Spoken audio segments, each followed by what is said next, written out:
asking their employees to be less white. And the first thing I thought was, well, that's kind of turnaround fair play, because I've certainly heard a lot of African Americans talk about how, like, in the office, they had to be less black. O.J. Simpson said it famously. He was like, when I go on the air, I have to talk white, and, I have to comport myself in a different way. I have to live in two different worlds. So it's not like unprecedented to ask a certain group of people to be less of what you are, right? But is this the way of the future? Is this revenge? Is it justified revenge? Is it justice? And also, I don't even know.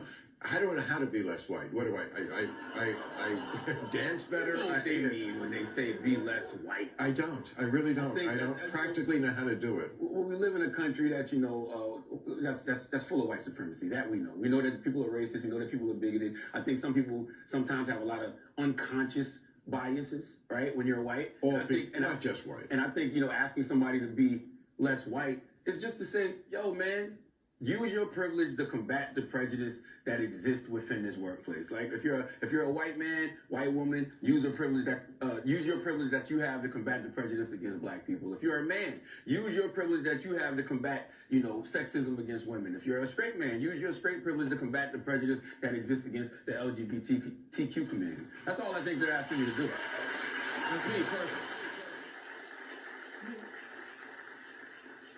The goal is righteous, but I don't think that language gets us there. I think that language is counterproductive, because I don't know either what less white means. I know what it means to be more sensitive. I know what it means to be less hasty in my judgments, less bigoted, and I strive to be all those things. I don't know what it means to be less white. Because you're white.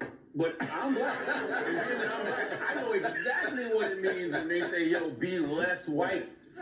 Like, I totally understand it when they tell somebody to be less white, because I have been dealing with white people my whole life. And I don't even think sometimes white people understand the privilege and the power that they possess in this country. I really don't. Especially, older white males. And that's why I think now a lot of older white males think they're being targeted, when the truth is they're just being held accountable. And when you have so much privilege and so much power, and you're not used to being held accountable, you think fairness is oppression. I just want you to treat us fair. That's it. But now that we're asking y'all to treat us fair, y'all like, oh, I'm a victim now. I feel oppressed and I feel marginalized. Like,